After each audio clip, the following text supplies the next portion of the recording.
Tiffany, I'm putting this on my phone so I can look at the electronic files on the tablet. Okay. You're gonna see me fall off on the other one here. Oh, there you are. There's two of you all of a sudden.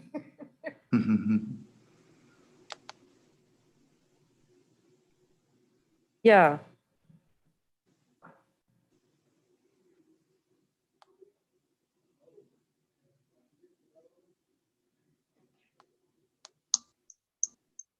Are you there, Mr. Larson?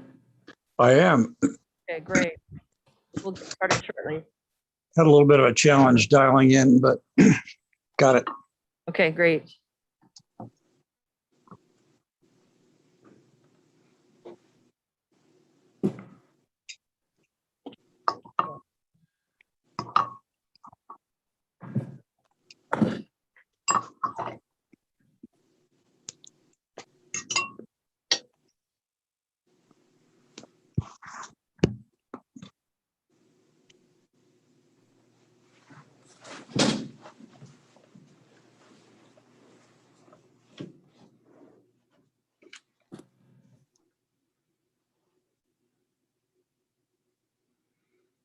Mr. Chair, we're ready when you are. Okay. We'll call the meeting of the Planning Commission to order this September 15th, 2021. If someone, staff could call roll, please. Connie Coleman Lackady is excused. Don Daniels, Present. Ryan Pearson, Here. Paul Wagaman will possibly be late via Zoom. Philip Combs Here. and Lynn Larson. Here. You have quorum. Great, thank you so much.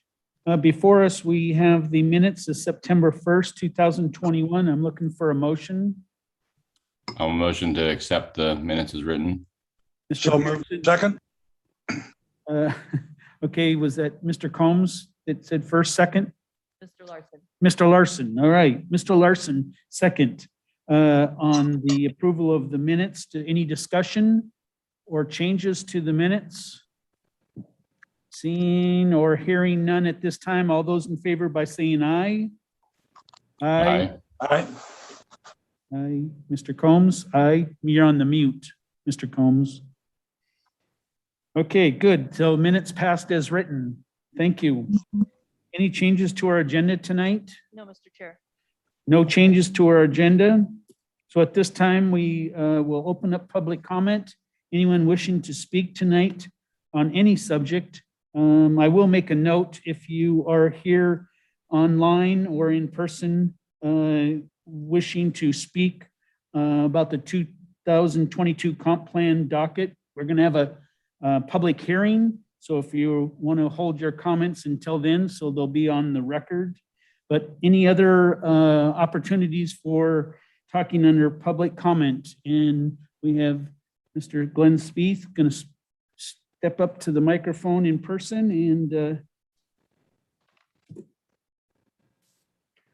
Glenn Spieth, Lakewood. There's a number of things I wanted to cover tonight. First one was Lakewood or Western State Hospital, the master plan. What I see is more and more encroachment on the little area that is commonly called Fort Steilacoom. Actually, Fort Steilacoom is on the National Register for 1 square mile, which covers the park and Western State Hospital, all the grounds. The hospital keeps encroaching on the fort itself. It's the only one in this area. And it ought to be protected. There's been no attempt to protect artifacts or to even find them. Archaeologists seem to be only interested in Indian artifacts, as they were with the bird school when I went out and dug that up. Second subject, adult family homes. Unfortunately, I think the last count was 70 in Oak Brook. Well, there's now going to be 71 because my parents' house, who I foolishly sold to a relative, has been partially remodeled and was bought for well over 2 times what I sold it to, or what I sold it for in 2 years ago. I sure didn't make anything on that. Third item.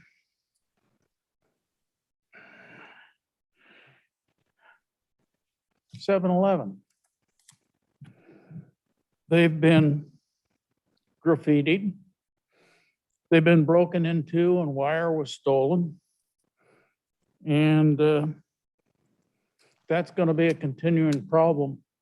I had one of their security people park in front of my gate for the 3-day weekend. And he was not in the car except for the first day that I saw him.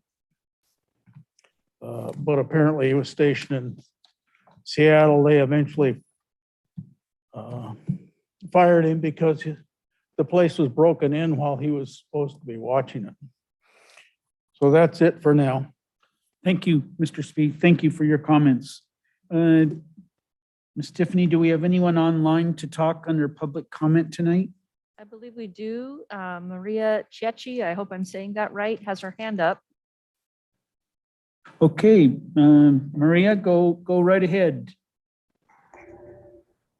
Hi, good evening, everyone. My name is Maria Kieki. I thank you for the opportunity to speak with you this evening. I serve as the Director of Legislative Affairs for the Adult Family Home Council. Our council represents over 3,500 adult family homes here in Washington, including 129 adult family homes there in the city of Lakewood. We are here representing a member working to open up an adult family home in the area designated as the Air Corridor. Because the city continues to misunderstand the rights of adult family home operators, they have been denied. I believe most of what I will say this evening is and should be points that the city of Lakewood has already learned and been informed about with regards to the rules and regulations surrounding adult family homes in Washington state. Under Washington state law, RCW 70.128.140, an adult family home must be considered a residential use of property for zoning and public-private utility rate purposes. Adult family homes are permitted use in all areas zoned for residential property or commercial purposes, including areas zoned for single-family dwellings. As the Air Corridor allows residential use of existing property, it must also allow an adult family home under this law. Number 2, attempts to limit where adult family homes can operate discriminates against the elderly and the disabled. Cities in Washington have no authority to determine where adult family homes are licensed to operate. Only the Washington State Department of Social and Health Services can make this determination, as was made clear by the City of Lakewood's 2018 lawsuit dismissal. While locating a home to create housing for the elderly and the disabled, the Park family had no reason to believe or suspect that the City of Lakewood's policies would impact their home's development.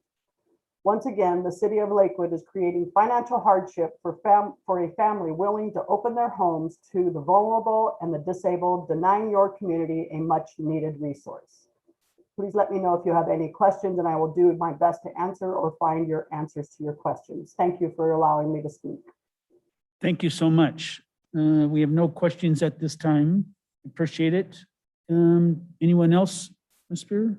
There's 2 people on as attendees, but they do not have their hand raised saying that they'd wish to speak.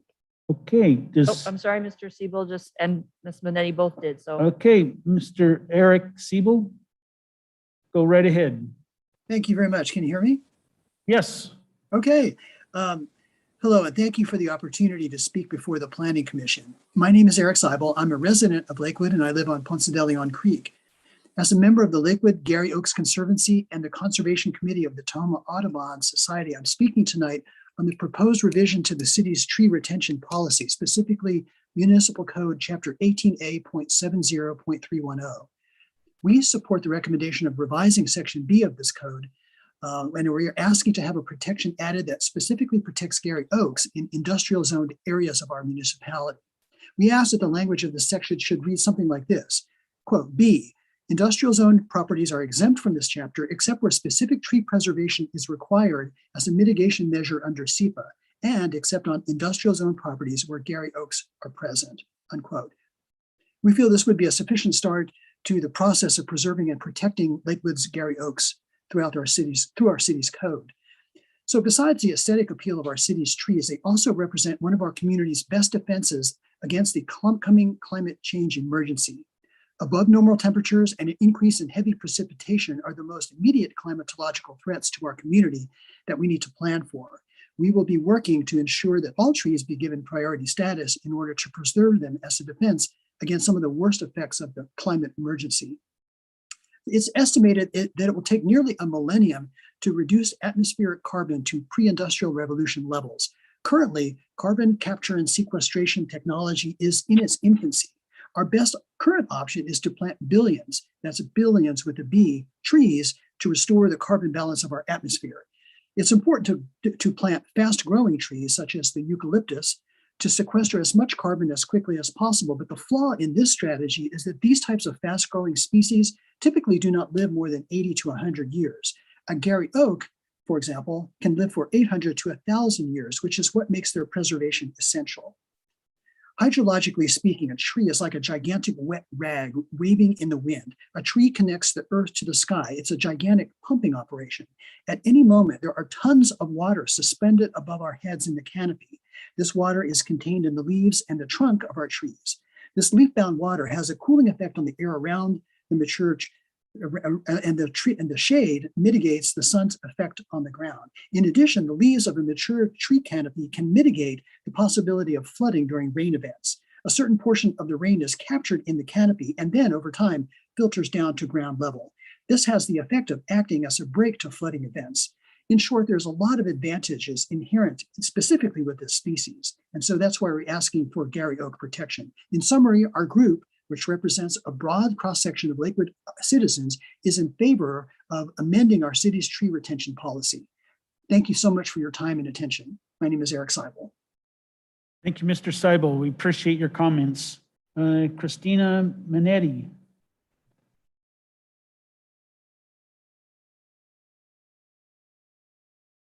Go right ahead. Christina, are you still there? Ms. Minetti, we see that you're unmuted, but we cannot hear you.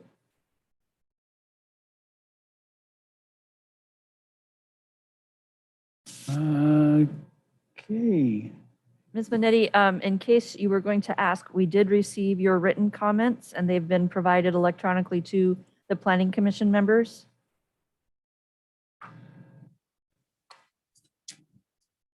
Okay, seeing no one else right at this time, then we will then ask if there's anyone else in the audience. No one. So we see no one else online. So we'll close the public comment period at this time. We move to number 6. This is a public hearing regarding the 2022 Comprehensive Plan docket. Ms. Spear. Thank you, Mr. Chair. Give me just one moment, please.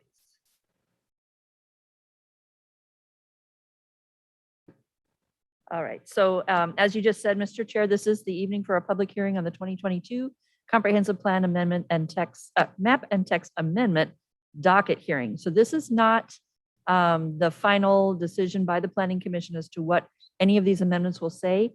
We are at the point right now of setting up the list of the various amendments that will be considered in more detail next year. What will the process will be is tonight there's this public hearing. There will be a recommendation by the Planning Commission to the City Council regarding what the list of the amendments should be for next year. And then between now and next spring, once that docket is set, the staff will bring that back, do the internal review for those. And then next spring, you will have again a public hearing, but at that time, it will be substantive review of what the potential amendments are. So what we've already done is had the call for applications during July and August. And then there were some additional amendments requested by City Council.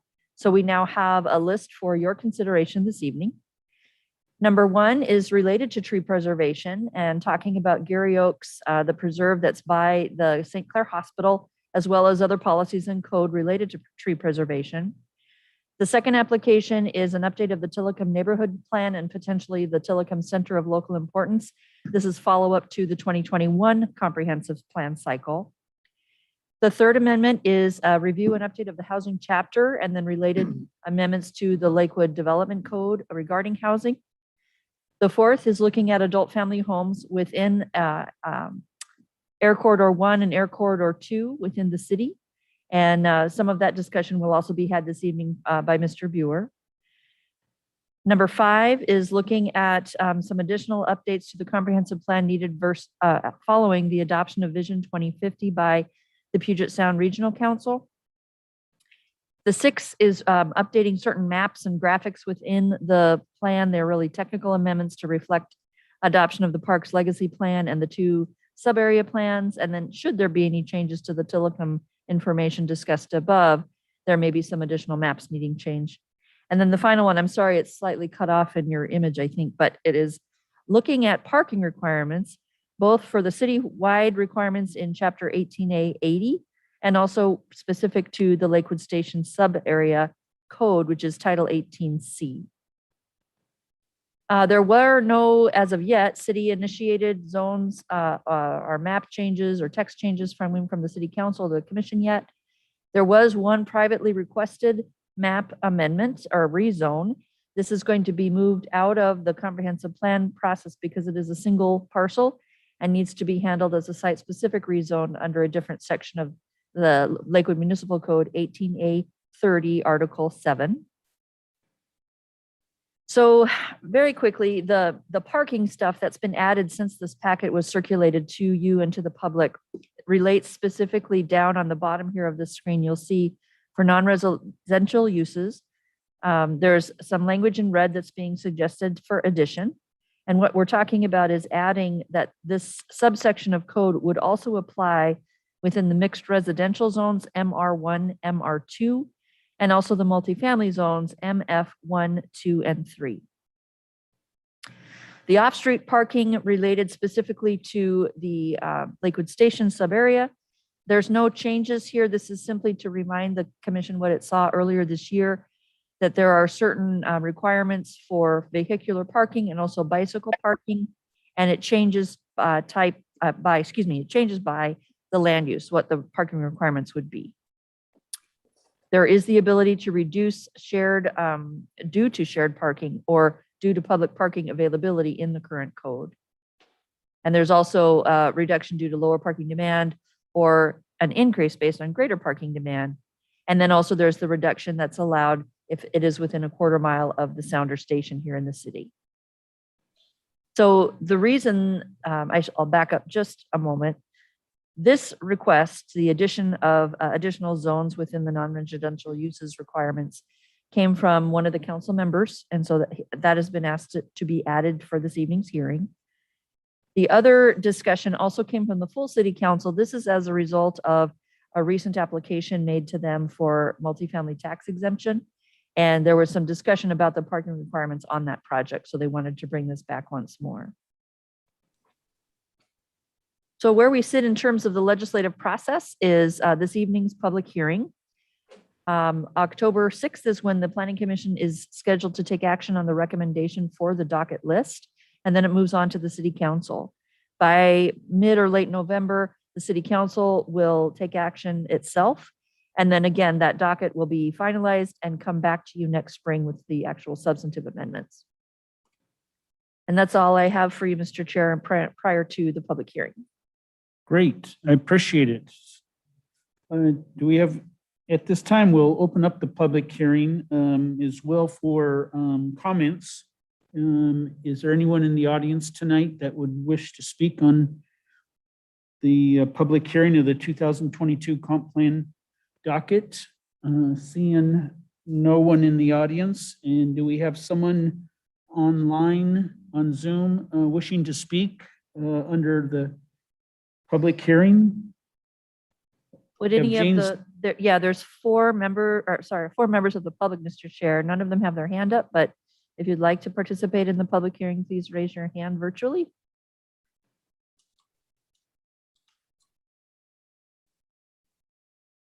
And no one seems to be doing that, No Mr. one, Chair. so Mr. Dunlap is, I see there. Ms. Minetti, I'm not sure what the yes, we do, is that wanting to testify? James Dunlap will testify. Is it all right to let him speak, Mr. Chair? Yes, so go right ahead. Mr. Dunlap? Unmute yourself, Mr. Dunlap.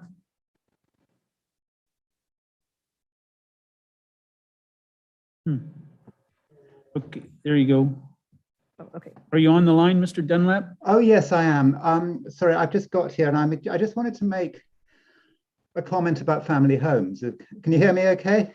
Yes. Yeah, I mean, I wasn't planning on saying anything about about family homes, but I see someone was talking about them. And I think that, the city has been suspicious of family homes for some time. And I think with good reason, although I'm not quite sure what all their motives are, but I think from an environmental perspective, family homes in many cases have caused a lot of damage to the city. I think part of a reason for this is the fact that if you've got a lot which is 17,000 square feet or less, that you can basically cut down everything. And a standard approach that people have with family homes is they go into a lot which might have oak trees and whatever, and they clear the vegetation completely. And they can do this if it's less than 17,000 square feet. So I know there are other issues with particular types of family homes, which I didn't really want to get into. I'm sure other people have got their views. But I think from an environmental perspective, in many cases, family homes have been catastrophic. And I think that obviously one way to mitigate this would be, for example, by changing the tree preservation codes, by not having this 17,000 feet limits, by saying you've got to get permission to remove trees on any size of lot, not have this 17,000 limit. So that's all I wanted to say on the matter of family homes. Thank you. Thank you, Mr. Dunlap. I appreciate it. Anyone else wishing to speak before the commission tonight under the public hearing? Mr. Seibel has raised his hand, Mr. Chair. Okay, Mr. Seibel, go right ahead. Hello, thank you again for the opportunity to speak. I just wanted to second what what Mr. Dunlap said about the 17,000 square foot exemption. I read my prepared remarks in a breathless rush, and obviously we're trying as hard as we can to balance out property rights versus the tree retention policy. I mean, that's always the crux of the matter. We support fully, my organization supports property rights. I mean, people should have the right to manage their property as they see fit. But the tension inherent in any community tree policy is striking a balance. But we urge that in the face of what we see as an unprecedented climate emergency, that the needs of the commons now must take precedence for the foreseeable future. We're not arguing against property rights, but it may take years for us to understand the scope of the threat that's facing us and to implement defenses for our community. And to this effort, we will be pursuing with city council members a moratorium on cutting down trees so that this sometimes rather lengthy process can play out and there can be room for public interaction and input. Thanks again for considering our wishes in regards to the comprehensive plan for 2022. Thank you. Thank you, Mr. Seibel. Appreciate the comments. Anyone else want to raise their hand to speak under the public hearing? Seeing or hearing none at this time, Mr. Buer, Mr. Chair and members of the commission, there's some additional information coming forward to you on tree preservation, but it's come before the city council first on September 27th. Once they receive that information, we would like to make that a part of the record. So we're suggesting that the commission continue the public hearing on the comprehensive plan amendments until a date certain, which would be your first Wednesday meeting in October. Thank you. Great. Thank you so much, Mr. Buer. And that date for October would be the 6th, Wednesday, the 6th. Mr. Chair. So at this time, we will, Mr. Pearson, did you have a question? No, okay. So at this time, we will have a continuance of the public hearing, 2022 comp plan docket until the close of the meeting Wednesday, October 6th, 2021. Appreciate that. Correct? Okay. Thank you all for your comments, and we appreciate it. Next, we go to unfinished business, which we have none. Correct, of Mr. Chair. unfinished business. We move to number 8, new business. And that will be Mr. Buer, I believe. And the new business is introduction of adult family homes in Air Corridor 1, Air Corridor 2 zones. Thank you, Chairman. Hold on just a second. Yep. Do I have the ability to control the buttons here? We'll find out in just a second. No, it's fine. At the request of the city manager, the Planning Commission has been asked to take a look at adult family homes in the air corridor zones. These are found on the eastern side of the city of Lakewood. And the best way to explain this is through this PowerPoint, in my opinion. So I'm going to walk you through what the issues are. There have also been some additional information that has come to our attention. So the PowerPoint has been modified. And so the PowerPoint that was in your packet is slightly different than the one you're seeing this evening. So we move on to the second slide. And it's not working. So, okay, thank you.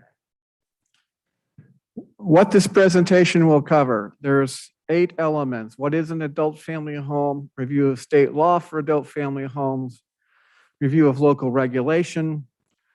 The proposed adult family home at 3114 91st Street, Southwest. And then there's a 4A. Another adult family home application was received last week on Thursday. That application was also denied. So we do not have one. We have 2 adult family home applications that have been denied because they are either in the AC1 or AC2 zoning districts. We're going to talk about existing land uses in the clear zone, Air Corridor 1 and Air Corridor 2. A general overview of adult family homes in Pierce County and Lakewood.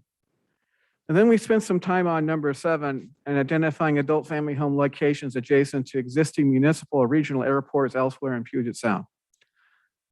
And then following that, next steps, where we head from this point thereafter. Okay, there we go. So what is an adult family home? And the testimony that you received previously will mirror what I'm going to say. It's a residential home license for care to 2 to 6 individuals not related by blood or marriage, the person or persons providing the services.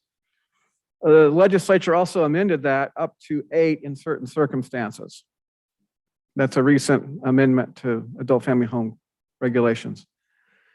Purpose is to provide rooms and meals, laundry, supervision, assistance with activities of daily living and personal care. Some homes provide nursing or other specialty care.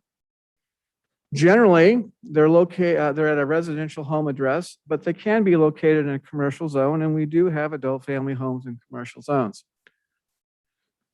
Adult family residence can be single family residence, a duplex, or other type of building for 1 or 2 families, but it cannot be an apartment building or a condominium. These are considered to be more than 2 families. Oops, wrong way. Okay, Washington State Code, RCW 7128-140. And the RCWs are very specific, compliance with local codes, state and local fire safety regulations. Each adult family home shall meet applicable local licensing, zoning, and building and housing codes, and state and local fire safety regulations as they pertain to a single family residence. It is the responsibility of the home to check with local authorities to ensure all local codes are met. And that is done through an adult family home checklist, which originates out of WABO, the Washington Association of Building Officials. Number two, an adult family home must be considered a residential use of property for zoning and public and private utility rate purposes. Adult family homes are a permitted use in all areas zoned for residential or commercial purposes, including areas zoned for single family dwellings. It's very clear that the purpose of the state is to preempt local control over adult family homes for a variety of reasons, which I understand. But we're going to talk about some unusual exceptions here. It goes so far as an Attorney General opinion back in 1992, and very clearly says local governments are preempted from zoning ordinances related to residential care facilities licensed by this state. So everything that you've received as far as testimony from the Adult Family Home Council very much aligns with what I've said so far. And so you're probably asking the question, so what are we doing here? Okay. Then WAC 5150-0330 sets the minimum building code standards for an adult family home. And it basically, there are 14 code requirements for the structure, 6 code requirements for bedrooms, and 4 code requirements for bathrooms. A lot of this is just basic fire and building code safety, but it also includes accessibility requirements. And to the right is an example of the first page of the adult family home checklist, which everyone uses to approve an adult family home. You fill it out, and then it gets processed by the city. You either meet the code or you don't. If you meet the code, it's approved, and you have a local approval from both the building official and fire code official. Make sure I got this right. Okay. The military clear zone and accident potential zones, the history. The CZ standing for clear zone, APZ, accident potential zone 1, and APZ 2, or AC1 and AC2, were established based on crash patterns. The clear zone starts at the end of the runway and extends outward 3,000 feet. It's the area with the highest accident potential. This is where you're going to see the most significant accidents take place. Air Force has adopted policy of acquiring property rights in these areas because of the high potential for accidents. And in this particular case, the City of Lakewood, SSMCP, and the South Sound Military Communities Partnership, as well as Pierce County, have been working to acquire properties in the clear zone and remove industrial uses from that area. And that work continues. The projected cost on that is approximately $80 million.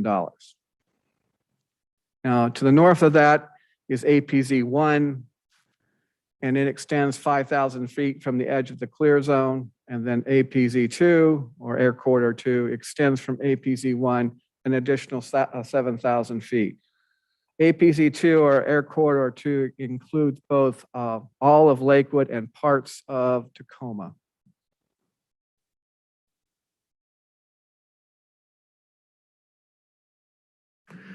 This is part 2. The risk to people on the ground being killed or injured by aircraft accidents is small. This is out of the 2015 Air Installation Compatibility Use Zone Report.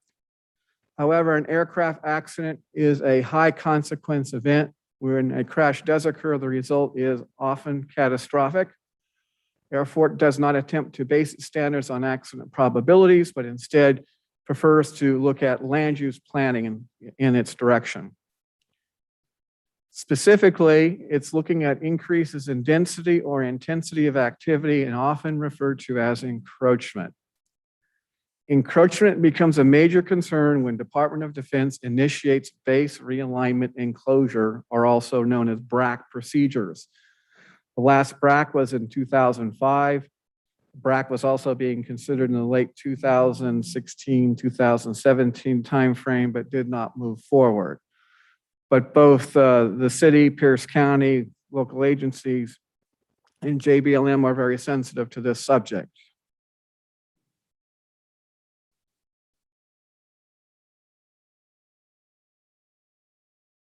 I'm going in the wrong direction, my apologies.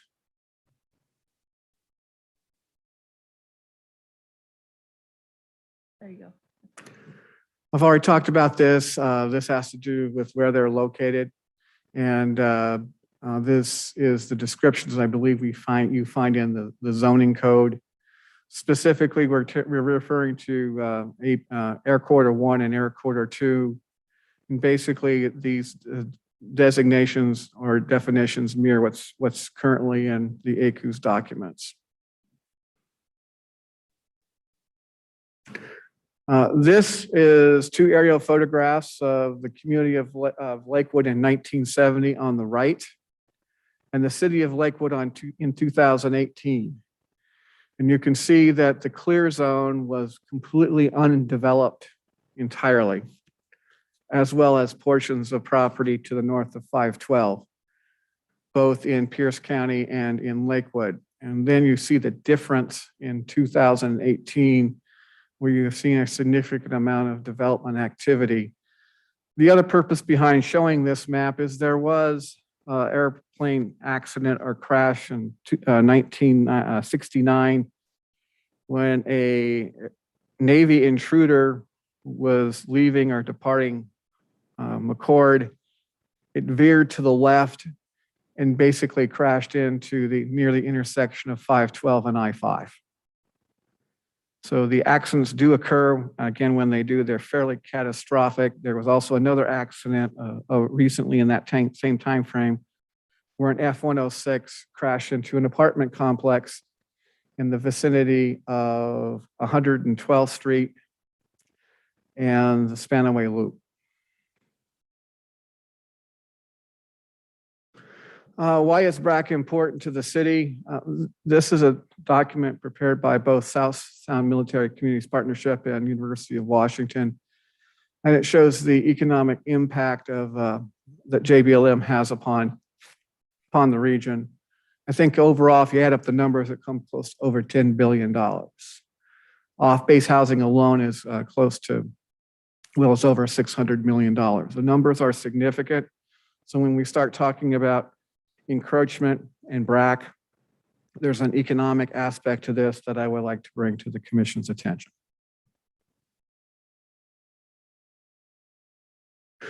Okay, the city's code requirements for these zones is found in Ordinance 747, which is the building code requirements, and basically mirrors exactly what is said in the state code regarding adult family homes. And you see the italicized section that says adult family homes are treated as single family dwellings and not group homes, which frankly have a higher minimum building code requirement. And then 2019, the council adopts 726, Ordinance 726. And at that point in time, we were doing a major code update and we included the new 2015 AICUZ report. So we created some new code sections. And I referenced them here, 18A 4130, and then 3 separate zoning districts, clear zone, Air Quarter 1 and Air Quarter 2.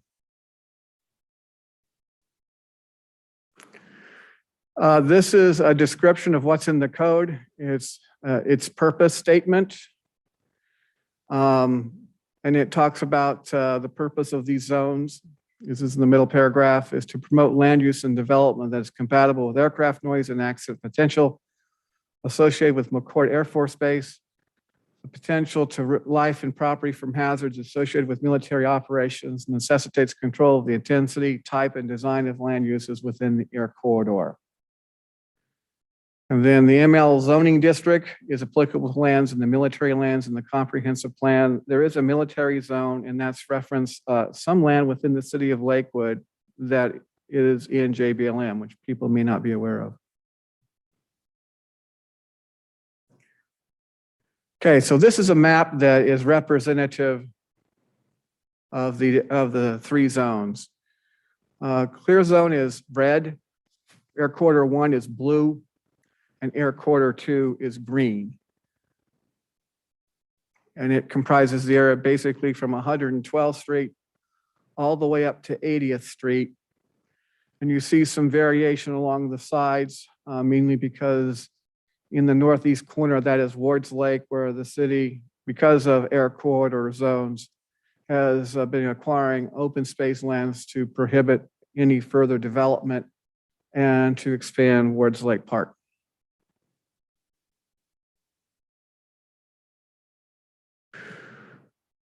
Now, 1841-30 includes a land use table, and in that section is special needs housing. And within the category listed under type group home, you have a definition. And at the very end of the definition, a type group home includes adult family home. An adult family home is the same definition that the state uses, we use in our current code. Okay, and so this is where things begin to change. This is a table that says uses not permitted. Type 1 group homes or adult family homes are not permitted uses in APZ 1 or air quarter 1 or air quarter 2.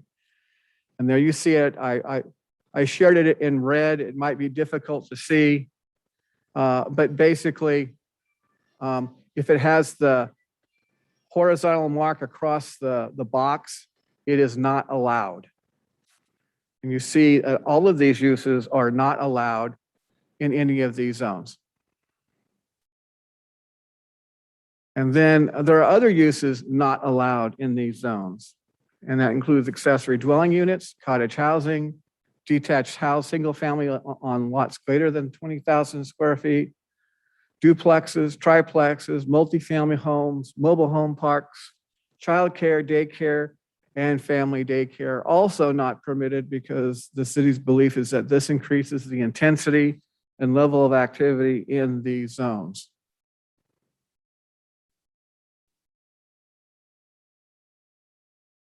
There's also an existing uses section. And there's two things I wish to bring to the commission's attention. Under existing uses, continuation of uses already legally existing within the zone at the time of adoption of this chapter. Maintenance and repair of existing structures shall be permitted. For all practical purposes, single family uses in the air quarter zones are non-conforming uses. And if you wish to perform an alteration or modification of a non-conforming use that expands the basic conditioned space, it requires a conditional use permit and approval by the hearing examiner.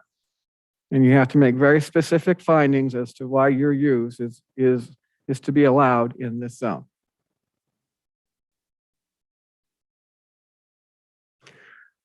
Why does the city prohibit adult family homes or type 1 group homes, type 2, type 3, and 4, and 5? It's listed in the purpose statement in our code. Regulate in a manner consistent with the rights of individual property owners and the requirements of military operations. Protect and preserve public health, safety, and welfare from the adverse effects associated with high levels of noise in flight operations. And lastly, to ensure that the construction of residential use group buildings or portions thereof located within those areas of Lakewood likely to be affected by aircraft noise with flight operations provide for an appropriate sound reduction to minimize the impact of such noise on occupants. So we have received an application at 3114 91st Street Southwest. The blue star shows you the location of the property, and you also see a photograph of the house itself. It's ramblers that are being used for adult family homes. This is the surrounding uses in the area. You can see that the area is almost entirely residential in the central part. Most of it's single family, and you do have apartment complexes also along the edges, as well as mobile home parks. Everything in yellow is in essence non-conforming. This is what the housing units breakdown looks in these two zones. In essence, in both zones, you have a total of 1,856 residential units that are non-conforming in this part of the city of Lakewood. That's roughly 7% of Lakewood's total housing stock is found in these areas. And we've attempted to break it out by the type of unit. You see for yourself that single families in APC 1 are only 36. And in Air Quarter 2, it's 287. But the majority of the units are either apartments or mobile homes, which is very interesting. It's also some of these same mobile homes, we have pretty significant code enforcement issues as well. This is also the location where you find a significant amount of affordable housing in Lakewood, or what used to be affordable housing in Lakewood. This is a screenshot of the permit application. This is the first one that came in, again, for 3114 91st Street. And this was to remodel, reconfigure non-bearing walls. And that wasn't an issue for the city of Lakewood, so it was approved. And here's another screenshot. We basically called it out as a residential remodel and repair. Applied for March, approved in April, issued in April, and I believe the work has been completed, but has not been final, at least on this document. Then a second permit comes in. And then here we see adult living proposed, 6 residents, 2 employees, and 2 on-site employees. And at this point, the city, as you see, status canceled or frankly denied the permit. And I have been in significant conversations with Ms. Park's representatives about this particular situation. They're quite frustrated that they thought they had an adult family home, and the city at this point has said no. And then as of last week, I think it was Thursday, September 9th, we have received another application for an adult family home. This one at 330 92nd Street. And if you take a look at the map, it's the piece of property with a slightly red dot. And that particular piece of property is not in the AC2, but in the Air Quarter 1 zone. And the separation is that specific street that runs east-west, which I think is the 92nd. This is just to give the commission an idea of locations of adult family homes in Pierce County and also in parts of South King County. You have a rather significant number of adult family homes in Lakewood, University Place, Federal Way, and then scattered about in Parkland, Spanaway. This is a map showing adult family homes in Lakewood. There are approximately 129. If you look over to the far right, you'll see a concentration of adult family homes in Air Quarter 2. And then this is the location of a current adult family homes in Air Quarter 2. I've also provided the names of the facilities, the facility contact, and the address. So the next thing we thought we'd do is just take a look at adult family homes adjacent to other airports. What does the situation look like? And so here are the facilities that we examined. And I'm just going to show you the maps. And what we've attempted to do is use DSHS data along with aerial photography to show the locations of adult family homes in proximity to airports. The first is in Olympia Municipal Airport, which is also parts of Tumwater. There is one, if you look very carefully up in the upper right corner, kind of above Tiffany's name, you'll see a small red dot. That's the only adult family home that we could find in proximity to the Olympia Municipal Airport. This is McCord. This is where you see the number of existing adult family homes, which is approximately 8 located at the north end of McCord.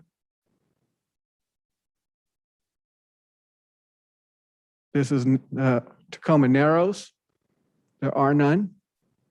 And you'll notice that the ends of the runway are either Puget Sound, thank you, or large sections of open space.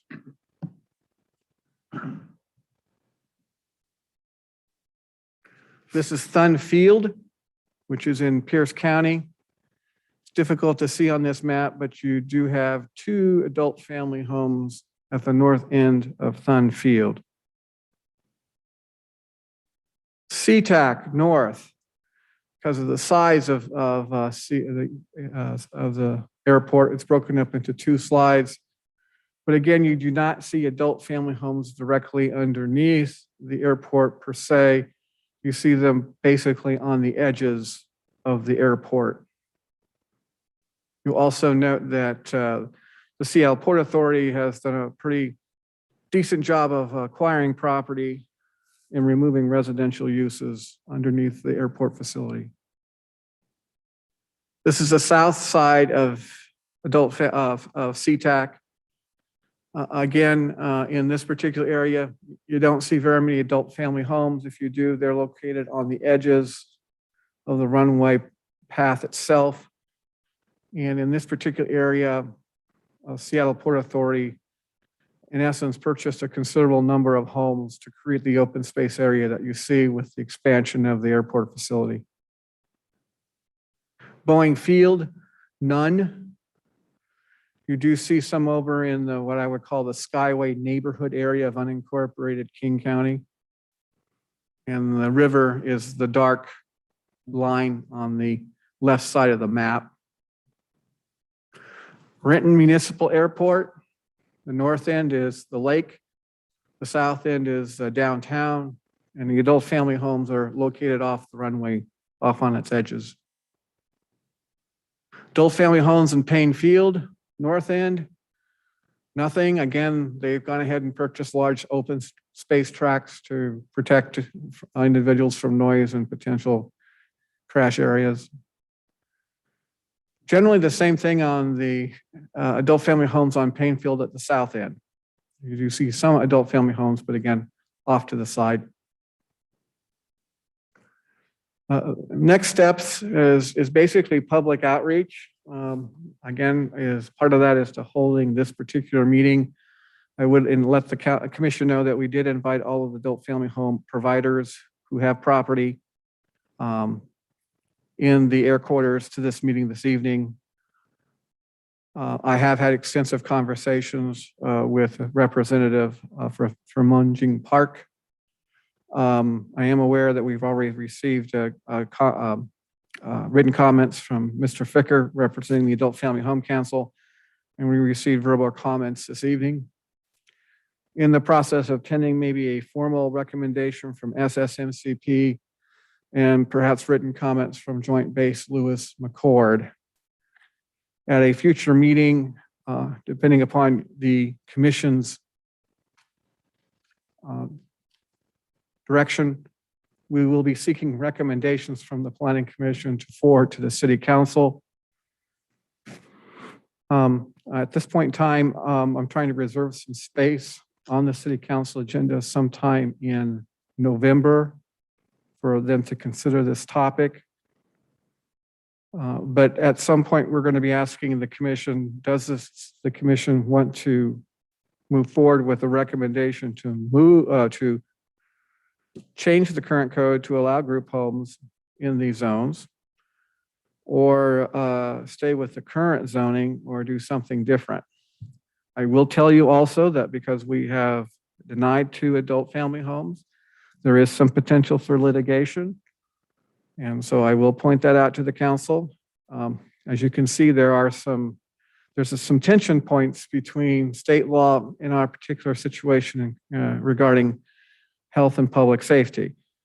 And the underlying question is, are the air quarter zones really residential, or are they a unique zone that the city of Lakewood has to establish because of the the historical nature in which the area was developed that we're now trying to go back and repair and come into greater compliance with Department of Defense regulations.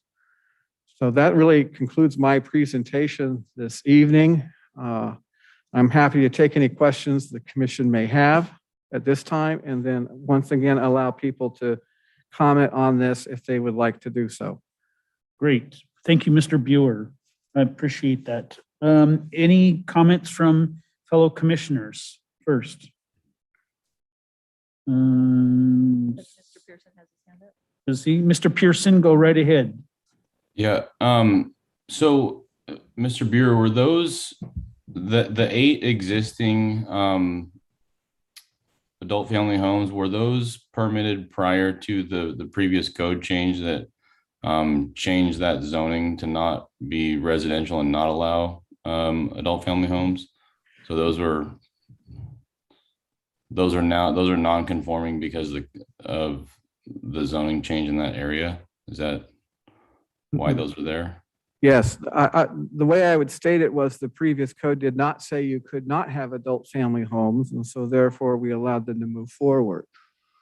But with the 2015 AICUZ and the rewrite of 18A, it was decided to move forward with a prohibition on adult family homes. And so these proposals that you've seen come forward are as a result of those code changes in 2019. And then, so the state law, does that say, because I guess, the current use is residential, but they're zoned, that residential isn't a permitted use in those areas. So I guess I'm thinking that it would, be making something non-conforming even more non-conforming. And I guess, that seems like a bad way to go. Yeah, well, right now, the existing underlying structure is non-conforming use. And then here come adult family homes. It's a good question. Are you expanding on the non-conformity? And then we have this rub with state law that says, single family uses, adult family homes are allowed if there are single family uses present. So this is inconsistent and we're trying to figure out what to do. In the meantime, some property owners have gotten caught up in this issue. And then I would just say one comment on, I can certainly see why someone would be pretty upset about that if they spent a bunch of money and effort remodeling a house. And it just seems like if there are remodel applications in those areas, then, that should be kind of teased out ahead of time rather than just approving applications in that area. And then they come in with the assumption that they can do an adult family home. Good comment. Thank you, Mr. Pearson. Mr. Wagaman, you had a comment. Yes, I do. First off, I agree with Mr. Pearson's comments. I mean, if you're gonna safety, in some ways I push back against the safety word, but you know what? If an airplane goes down in there, as Mr. Buer said, those are almost always catastrophic. And then everybody asks all the questions. Well, why did you allow it to do it? So this isn't something we're going in blindly. We know the risk. The unfortunate thing is the stuff's there, and people have got investments in it, and anybody that's got property and all of a sudden they can't use it the way they would like to, that's always creates a frustration. On this commission, I think I'm probably the only pilot. I've flown into every runway, almost every runway you showed today, except SeaTac as a pilot in command. And these things are real, and it's certainly nice to make sure that those areas are clear, because unfortunately airplanes fail, human beings, pilots make mistakes, and having these clear spaces or clear zones, it make a lot of sense. And So now the question is how do we mitigate these? And certainly I agree with Mr. Bureau when he says that, the state says one thing and other things say other things. We need to make sure that's consistent for our citizens, again, from that whole frustrating spirit. So if we need to make some decisions by November, I guess we need to probably have some more discussion as quick as possible so that we can try to come to something that makes sense for the common good. So thank you. Thank you, Mr. Wegeman. Do we have any other comments from commissioners? Lynn Larson would like to make a comment. Mr. Larson, go right ahead. Seems to me as though were we to allow increased residential density in this zone that we're putting people's lives at risk. And if people want to put their lives at risk, and if people want to put their lives of others at risk, like the people who own and operate adult family homes, then perhaps a caveat or insurance policy or some disclaimer or some factor like that should allow them to take those risks, because that's what we're talking about here is the risk of life and limb. Or there would be another airplane crash. I say another one. I've seen two of them, and one of them was absolutely miraculous, when the 106 went down in the middle of an apartment complex. There happened to be a pond in the middle of the apartment complex, and it landed in the pond, made a big splash, but nobody was hurt, and it was an absolute miracle. But we've also witnessed and seen and known of others. So if we're looking right in the face of putting people's lives in harm's way, is that good? Does anybody want to be a part of that? And if so, under what circumstances? If the circumstances are that the state of Washington and its laws require us to do so, then probably we have to do it and let the problem fall where it may. Those are my thoughts. Thank you. Mr. Combs, do you have a comment? No, not at this time. Okay, and if I could, Don Daniels here, I'm going to make a comment as well. Is there a way, or does our application for the building permit, the remodel, so to speak, is there to revise that, look at that? I mean, was that disclosed on when they came in to say we're redesigning, we're remodeling for an adult family home on the first acceptance? Was that?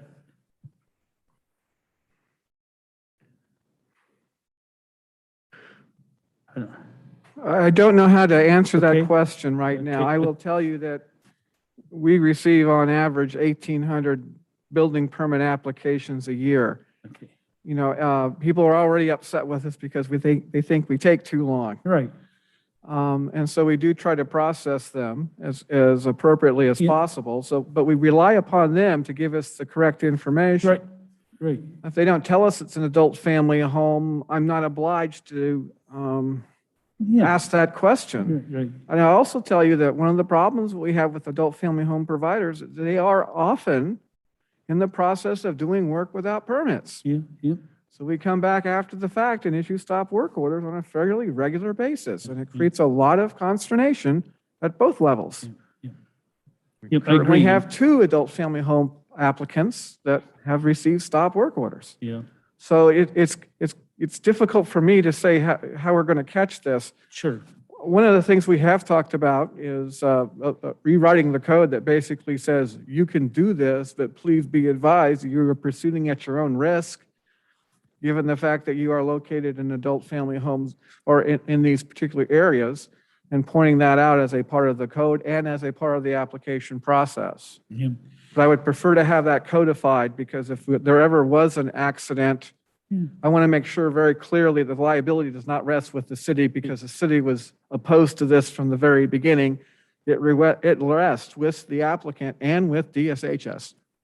So it seems to me this non-conforming area with all these residential homes currently, I ask myself, these adult family homes are typically elderly, disabled individuals.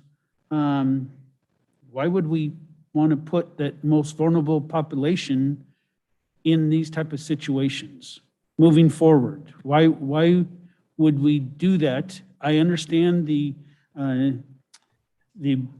owners of the property. It's a business, you know, they're there to provide livelihood for their family and stuff by running these businesses.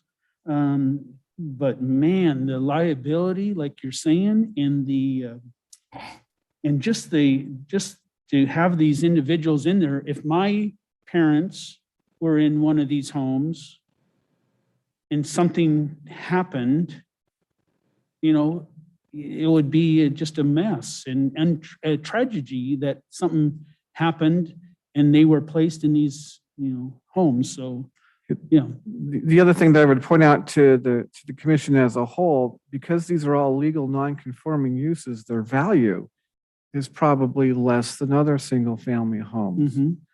So if you're wanting to purchase an adult family home, this particular area probably has a good investment potential because it might be undervalued given of its location with McCord. So does that mean that we end up with more adult family homes because of the economics? Mm. And as you say, do we end up putting more and more vulnerable people underneath the flight path? Mhm. And then the last comment I would make is thank you for sharing examples of surrounding air corridors, airports. It come to light where we're kind of unique. We have 8 properties in the air corridor zone, right, you know, north or south. In others, 1 or 2. I mean, it looks pretty evident our surrounding airports have eliminated the risk, eliminated these situations. So that gives a great example, though, of our surrounding areas. And the historic pattern in which the Lakewood community developed without regulation or without these kinds of controls. Mm. The first AICUZ report for McCord appeared in 1992. And we incorporated in 1996. And we have been struggling with air corridor issues for over 25 years. Yeah. And I think we've narrowed down a lot of problems. Mm-hmm. But this one with adult family homes is a unique one. The council may also be looking at potential a legislative agenda for 2022, requesting that the legislators look at adult family homes in relationship to municipal and regional airports and assuring that they're not located improperly. I don't know how that legislation is going to move forward, if it's even reasonable, but that's something that the council may be wanting to consider here in the near future. Yeah, thank you. And I do want to say that I'm sympathetic for those parties that are in this situation. I wouldn't want to be one of them, no question about it. And we appreciate the comments and that we've received. And as the commission, we'll do our due diligence to research and provide some information back, our decision back to the council, and the council has the heavy duty of making the final decision. So does Mr. Pearson, did you have another comment? Yeah, I had a couple of comments. I get one comment related to kind of, you know, I guess the city kind of covering themselves on these areas. Is there a way to just kind of tack on like a comment on the end of, any sort of remodel permits or anything in those overlay areas that just says, note like, adult family homes are not permitted in this area. And that way, if someone is coming in to get building and permits, that's at least noted to them that, hey, you got your building permits, and before you go build this, here's a kind of a disclaimer or something. It's just some way of flagging, that, yeah, it seems like a bad scenario that happened. So, and then the second comment is there's, and I don't know what the where these areas are allowed, but lots of folks have in-home daycare facilities. And I was just curious how those are permitted, and would someone be able to get permits, or are they permitted, I guess? If you have like 6 or 8 kids in a house for daycare, would those be allowed somehow in that area? I can tell you that from our code perspective, the answer is no, but the way in which the state approves daycares these days, we don't know where they're at. Wow. Great. Any other questions? It used to be that you could find that information and determine how many daycares you had in your community. They've changed the rules and have, I think for security purposes, have done some things. I can't give you a good answer, but right now I can certainly go back and take another look. And regarding to Mr. Pearson's first question, I think there's some administrative things that we can do to give people some clarity on the permitting process. If you come into this area, you're going to run into issues, Great. particularly with adult family homes or group homes. Great comment. And Mr. Wegeman. Yes, there was some comment about the BRAC procedures. I remember when we had the discussion, I forget the date you said we had the discussion. I remember partaking in that, and the military wants to do the right thing, and if all of a sudden we get to a place where they look like they're is a risk to them being sued and all those kind of things, then that may eliminate us from having our military bases here. I really don't think that happens, because I think there's a good reason to have the bases that we have here, but that's not necessarily a guarantee. So we need to do, I think, as a community, the right thing. It sounds like we need to have some more discussion about what the plan is with those homeowners that are in there, about how to get them moved out so that those areas are clear or in compliance with what the military bases want. And then the other thing is it's kind of disappointing to me that we're ending up in conflict with our own state government. So I'm personally a proponent of local control. And so do we need to have some kind of meeting with our state representatives and our senator and say, hey, how do we get this stuff fixed? Because I think it's important to the whole community. We all have egg on our face if heaven forbid an airplane goes down, because at that point in time we said, well, what were you guys thinking? Why did you let this happen? So we just need to have more discussion and try to get a plan together that makes sense from my perspective. Thank you. Thank you. Mr. Daniels? Yes. If I could just point out that I believe that the council's going to create a legislative agenda for state and local state officials here for the upcoming 2022 session. I believe this is going to be a topic that we are going to bring to their attention. Great. I appreciate it. I see no other hands up or questions. Ms. Spear, nothing? Nope, I don't see any either. Great. Yes, Mr. Buer. So what I'm going to do is go back and take a look at all of your comments this evening and see if I can't find some points and see if we can answer some of your questions. We are also going to follow up and have conversations with JBLM to see what their position is on these adult family homes. When I have sufficient amount of information, I will report back to the Planning Commission. Is that satisfactory? Yes, Mr. Buer, thank you so much, and staff for presenting this, and it's a tall task for all of us moving forward.